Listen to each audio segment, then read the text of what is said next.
Você provavelmente acompanha os resultados da premiação do Oscar todo ano na sua televisão e timeline, além de já ter visto vários filmes com o selo de qualidade indicado ao Oscar ou vencedor de tantos Oscars. Mas você sabe como o Academy Awards começou e como ele alcançou tanto prestígio? Por trás de todo o glamour da premiação, a gente encontra uma trajetória cheia de jogos políticos e fracassos. Os momentos mais marcantes desses quase 100 anos de história, você vê aqui no Retrato do Oscar.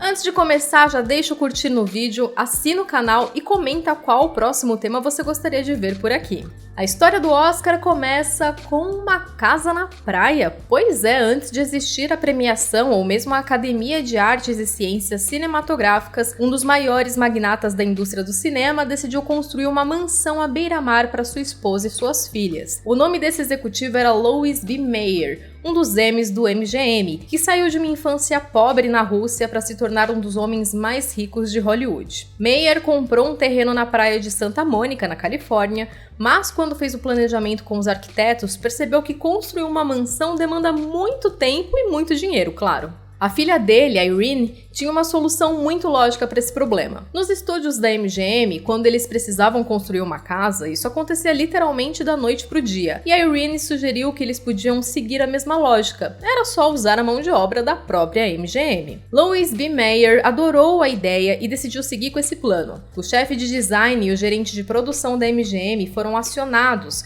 e montaram um planejamento para que a casa fosse construída em até 6 semanas. O único empecilho no plano de Mayer eram os direitos trabalhistas dos funcionários da MGM, que teriam que receber um valor proporcional às horas extras. Só que para Mayer isso não era assim um bom negócio, né? Então ele decidiu só contratar alguns desses funcionários do estúdio e montar o resto da sua equipe com mão de obra barata. Na primavera de 1926, a sua mansão litorânea estava pronta, com bem menos gastos do que se ele contratasse uma equipe convencional. Mas essa história da casa na praia deixou Louis B. Mayer preocupado com os direitos trabalhistas dos seus funcionários. Carpinteiros, eletricistas e outras profissões mais braçais dos estúdios já tinham profissões sindicalizadas. O medo do Mayer era que também surgissem sindicatos de atores, roteiristas e diretores. Então ele bolou um plano para se antecipar a qualquer um que quisesse receber um salário justo. O próprio Mayer ia criar uma organização para mediar os problemas com os artistas, sempre pendendo para a solução mais vantajosa para os estúdios, é claro.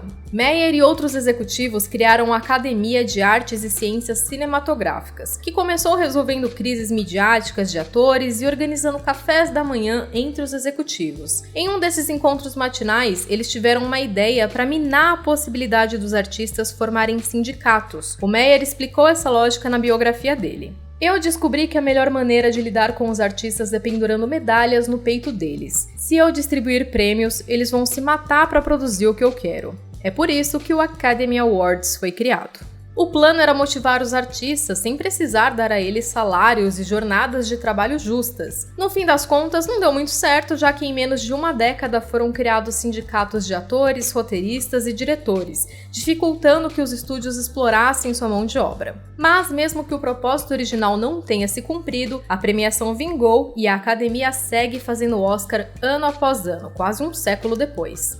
No começo, o Oscar era bem diferente do que a gente está acostumado. A primeira edição do Academy Awards aconteceu em 1929 no Hollywood Roosevelt, com 270 pessoas presentes. Os convidados precisavam pagar $5 para entrar e foram entregues 15 estatuetas entre os destaques dos filmes de 1927 e 1928. Já na segunda edição, muita coisa mudou.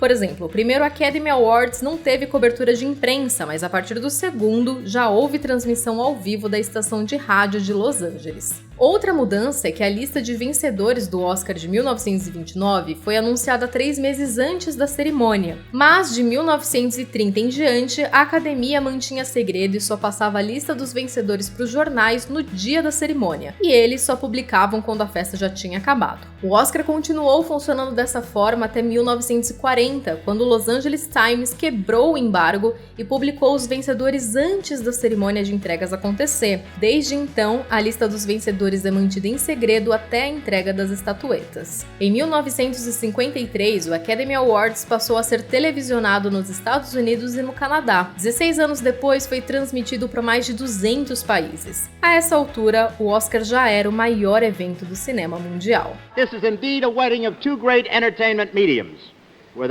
motion pictures and television. Desde então, o espectador assíduo do Oscar já viu vários momentos icônicos na TV. Barbra Streisand e Katharine Hepburn empatando em melhor atriz em 1969, a Jennifer Lawrence levando um tombo em 2013, o Marlon Brando recusando o Oscar pela sua performance em O Poderoso Chefão e o discurso da Sally Field como melhor atriz. And I can't deny the fact that you like me. Right now, you like me. Mas um dos momentos que mais marcou a transmissão da cerimônia do Oscar foi em 1989, quando a Academia contratou Alan Carr, o produtor de Grease e outros musicais. Ele ficou responsável por produzir a 61ª edição do prêmio, e a grande expectativa era de que ele fizesse um show divertido de assistir, porque muita gente considerava o Oscar entediante. O grande destaque do trabalho de Carr foi a abertura musical de 11 minutos, mostrando uma Branca de Neve entrando no teatro e cumprimentando as estrelas de Hollywood, culminando num clímax com um dueto entre a princesa e Rob Lowe. Mas nada disso saiu como planejado. Os convidados ficaram tão constrangidos com a Branca de Neve que alguns nem cumprimentaram a atriz. Já o dueto rendeu várias críticas à afinação do Rob Lowe. No dia seguinte, o New York Times deu uma manchete falando que a 61ª edição do Oscar começou criando a impressão de que jamais haveria uma 62ª edição. Alguns dias depois, a Disney processou a academia pelo uso indevido da Branca de Neve. Segundo eles, a cerimônia fez um dano irreparável à personagem do estúdio, sem que houvesse sequer autorização para usá-la no evento. No dia 7 de abril, a Academia recebeu uma carta assinada por 17 estrelas de Hollywood, incluindo Julie Andrews, Paul Newman e Billy Wilder, que dizia o seguinte, abre aspas, é inaceitável que os melhores trabalhos em filmes sejam reconhecidos de forma tão degradante. Nós exigimos que a Academia garanta que as próximas cerimônias reflitam o mesmo padrão de excelência dos filmes que nós honramos. A cerimônia de 1989 até teve alguns legados positivos. Por exemplo, foi o Carr que sugeriu dar um destaque maior para o tapete vermelho, com sua própria transmissão mais extensa, além de ter inaugurado a icônica frase de "And the Oscars goes to", e essa edição também marcou a melhor audiência do Oscar em 5 anos, com mais de 42 milhões de pessoas assistindo. Mesmo assim, Carr ficou marcado com esse fracasso e a sua carreira acabou depois dessa edição. Tune in at the beginning because you're going to see an opening number the likes of which may never happen again, or Great. It may never happen tomorrow night. That's right. It's live, you know. Outra cerimônia que ajudou a moldar o Oscar, pro bem ou pro mal, foi a de 1999. Você já deve ter escutado o termo Oscar bait, sobre os filmes que têm como principal objetivo de marketing ter um indicado ao Oscar escrito na capa. Esse hábito começou em 1978, quando o Franco Atirador fez uma campanha toda voltada nas premiações e deu bastante certo. Nos anos seguintes, isso virou o hábito, e tinha até produtoras especializadas em levar os filmes para o Oscar. O maior exemplo disso é a Miramax, mais conhecida como a empresa do Harvey Weinstein. Todo mundo conhece os crimes do Weinstein e sabe que ele já foi condenado à prisão, mas mesmo quando se fala sobre o trabalho dele, no qual supostamente era um dos mais eficientes de Hollywood, a gente encontra muita coisa eticamente questionável. A campanha de Shakespeare Apaixonado, em 1999, foi um dos casos de maior sucesso de um Oscar bait. Quando O Resgate do Soldado Ryan estreou, foi considerado um dos melhores filmes de guerra produzidos por Hollywood. Parecia unanimidade que esse seria o vencedor do próximo Oscar, até que o Weinstein começou sua campanha. Supostamente, a Miramax teria pedido que os jornalistas publicassem matérias negativas sobre O Resgate do Soldado Ryan, e o próprio Weinstein teria dito que a melhor parte do filme são os primeiros 20 minutos e que ele não conseguiria manter a relevância até dezembro. Além disso, a Miramax tinha um orçamento muito desproporcional para os padrões de Hollywood. Segundo a jornalista Nick Fink, produtoras independentes costumam pagar por volta de 250 mil na campanha de Oscar de um filme, enquanto grandes estúdios pagavam por volta de 2 milhões de dólares. A Miramax, que na época era um braço da Disney, mas se dizia uma produtora independente, gastava até 5 milhões para promover seus filmes. Para nós brasileiros, talvez a pior parte do resultado do trabalho da Miramax tenha sido quando a Gwyneth Paltrow ganhou da Fernanda Montenegro na categoria de melhor atriz.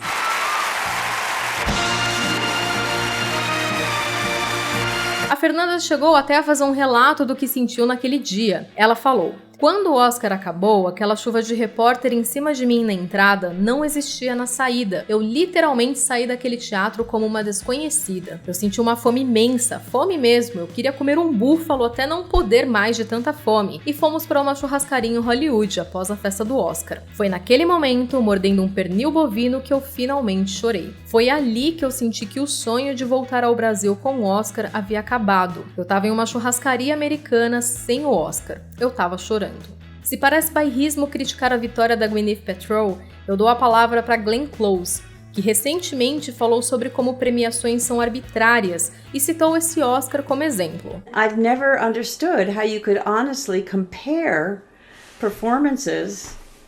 You know, I remember the year Gwyneth Paltrow won over that incredible actress who was in Central Station. Mm-hmm. I thought, what? You know, it's like, you know, it doesn't make sense. Essa cultura de filmes medianos com muito investimento em campanhas de premiações ainda existe, mas já não tem tanto peso quanto antes. Hoje, outros debates movem o Oscar. Por exemplo, em 2015, o Oscar anunciou sua lista de indicações e muita gente questionou o fato de todos os 20 atores lembrados serem brancos. A hashtag OscarSoWhite nasceu aí e o debate foi levantado, mas não repercutiu tanto quanto no ano seguinte, quando o mesmo cenário se repetiu. Well, I'm here at the Academy Awards, otherwise known as the White People's Choice Awards.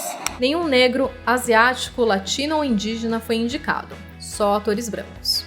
Vários artistas e espectadores decidiram boicotar essa edição do Oscar. A Academia fez uma reunião de emergência na semana seguinte à divulgação da lista de indicados para ver como poderiam evitar que aquilo acontecesse de novo. A solução foi uma medida apelidada de A2020, que basicamente dizia que no período de até 4 anos eles iriam dobrar o número de mulheres e de artistas de origem étnicas pouco representadas entre os votantes da Academia. Óbvio que essa medida não acabou com o preconceito de Hollywood da noite pro dia, mas foi um começo. Recentemente, em 2020, chegou o prazo estabelecido por eles e a Academia decidiu estabelecer novas metas para até 2024. Eles criaram as regras de diversidade, que são métricas obrigatórias para um filme ser indicado na categoria principal da premiação. Essas regras consistem em 4 parâmetros garantindo que a produção contrate profissionais de grupos socialmente vulneráveis. As regras são bem fáceis de cumprir, muita gente até criticou por serem fáceis demais, mas a iniciativa da Academia de causar um impacto positivo na indústria é boa. Agora é esperar para ver se a partir de 2024 essas regras de diversidade também vão ter algum efeito significativo, já que a gente sabe que a A2020 teve sim um resultado positivo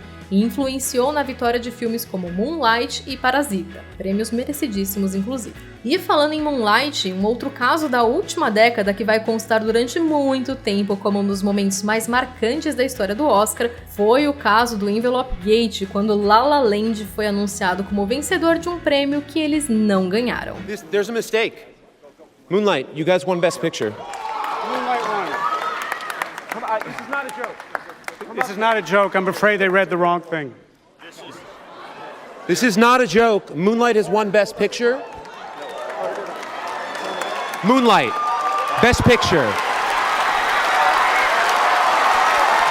Em 2017, os apresentadores Warren Beatty e Faye Dunaway foram convidados para apresentar a categoria de melhor filme, mas receberam um envelope da categoria de melhor atriz por engano e acabaram anunciando a vitória de La La Land. A equipe do filme subiu ao palco, começou seus discursos até que os produtores do Oscar perceberam um erro e também subiram ao palco. O momento foi muito constrangedor, rendeu vários memes e foi rapidamente classificado como uma das maiores gafes da academia. A confusão aconteceu por conta de 2 pessoas. Todo ano a empresa PwC faz a contagem dos votos e são eles os responsáveis por levar os envelopes para a premiação. 2 auditores ficam responsáveis pelos envelopes e devem seguir algumas medidas para garantir que vai dar tudo certo. Primeiro, eles têm que decorar os vencedores de toda a categoria. Segundo, eles carregam envelopes idênticos, então existiam 2 para cada categoria. A gente nunca soube exatamente como isso aconteceu, nem porque eles ainda estavam guardando um dos envelopes de uma categoria que já tinha sido anunciada, ou porque demoraram tanto para corrigir o erro. Mas não demorou muito para aparecer uma pista na internet de quem tinha feito a besteira.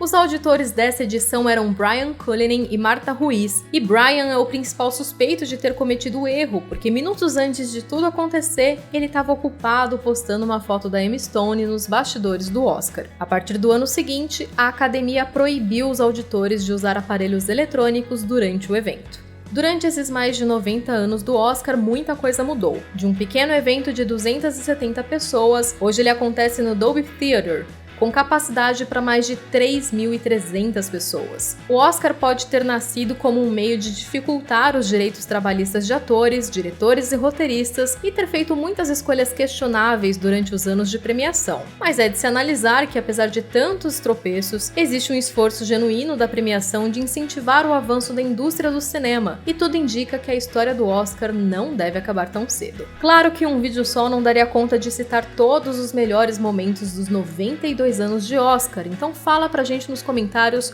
qual o seu momento favorito da premiação. Se você gostou do vídeo e quer saber mais, corre na sua plataforma de áudio preferida e procura pelo nosso podcast Omelete TBT, em que a gente deu mais alguns detalhes e curiosidades para essa história do Oscar. Também lembre-se de curtir e assinar o canal para conferir os próximos retratos. Até mais! Has 6 Academy Award nominations and is the first film not in the English language to win Best Picture.